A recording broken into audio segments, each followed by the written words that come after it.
Hello, I'm Bob Dorian. Coming up next is a cult classic from 1985 from Paramount. It's Young Sherlock Holmes. It is directed by Barry Levinson. Some of you may know for directing so much great films such as The Diner in 1982, The Natural with Robert Redford, Good Morning Vietnam, starred Robin Williams, and of course the film from 1988, Rain Man, which stars Tom Cruise and Dustin Hoffman. Now, it is also written. The screenplay is written by Chris Columbus, who is known for directing 1990's Home Alone and directing and writing and doing screenplay for films such as Gremlins and The Goonies, another cult classic. The same year following he did Young Sherlock Holmes. He wrote for the screenplay he wrote. It is produced by Amblin Entertainment, a production company by Steven Spielberg that Steven Spielberg created. That following since 1984, since he produced Gremlins. This movie tells a story of the young Sherlock Holmes and the young Watson meeting together and solving mystery at a boarding school. They soon discover that an evil Egyptian cult is using these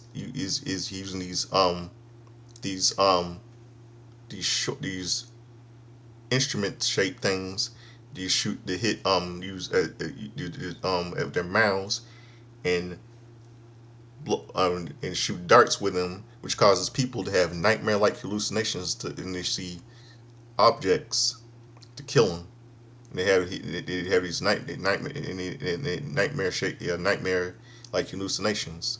And it's up to young Sherlock Holmes, young and Watson, and is and yeah play yeah the young Sherlock Holmes and Watson are played by Nicholas Rowe and and and Alan Cox, the son of Brian Cox, and the girlfriend is played by another than Sophie Ward.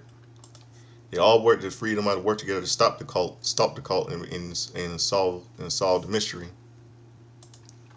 Now the producer now while the film is based on the characters by in the film that I mentioned, the characters here were based on some Sir Arthur Conan Doyle's books. And while the film is based on the characters by Sir Arthur Conan Doyle, the story is a one original pen by Chris Columbus. Though he admitted that he was worried about offending some of Holmes's purists, Columbus used the original Doyle stories as his guide. Of the creation of the film, he said the thing was what most important to me was why Holmes became so cold and calculating, and why he was alone for the rest of his life. Columbus also then says that's why he was so emotional in the film as a youngster, and he was ruled by the emotion.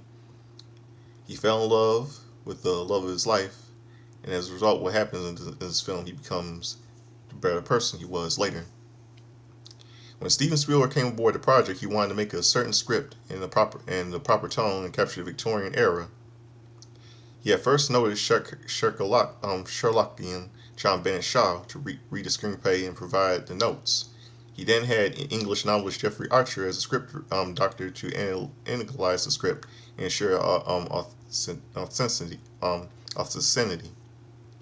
The cast includes actors with previous associations with Sherlock Holmes: Nigel Stock, who played Professor Walks later in the film, portrayed Dr. Watson alongside both Douglas Wilmer and Peter Cushing in the BBC series that entitled British BBC series in England, Sherlock Holmes, 1965.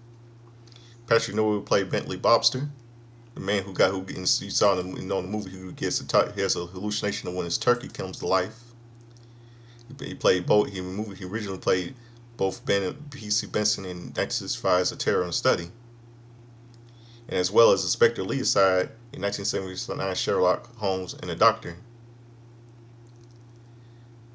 And I just mentioned Cox's father, Alan Cox, who played Watson, a young teenager Watson, who's son of Brian Cox, who later have a connection. Who played Dr. Joseph Bell in this inspiration for Holmes in television film The Strange Case of Sherlock Holmes and Sir Arthur Conan Doyle. Now, so I hope all of you enjoy it. So here it is from Paramount Pictures in 1985, here's the cult classic, Young Sherlock Holmes.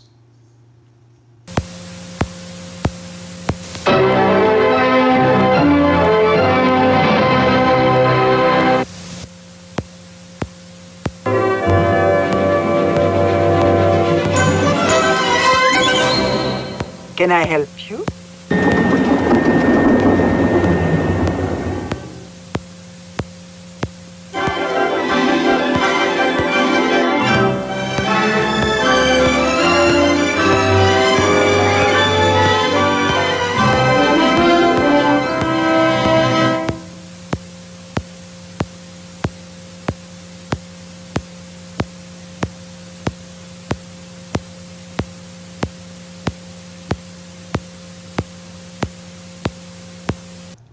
Well, we hope all of you enjoyed Young Sherlock Holmes. Now, the movie did not sell well at box office, but it did become a cult classic. Now, the movie went on to be nominated for an Academy Award for Best Special Effects. The film is notable for using its first fully computer-generated photorealistic animated character. The scene where the priest gets attacked by the stained glass knight, which comes out of a window. This effect was the first used CG character to be scanned and painted directly onto film by using a RGB laser. The effect was created by Lucasfilm Industrial Light Music and John Lasseter, but some of you know John Lasseter, and some of you know who created the film Toy Story, who he would do 10 years later in 1995 for Walt Disney. And Lucasfilm Industrial Light and Music. This was created. The film Light is created by George Lucas, who is best known for doing work on the film Star Wars. The fantasy scenes were also shot in Penhurst Place in Kent, England, which is just Kent, England, and stuff like that. Well, I hope all of you enjoy the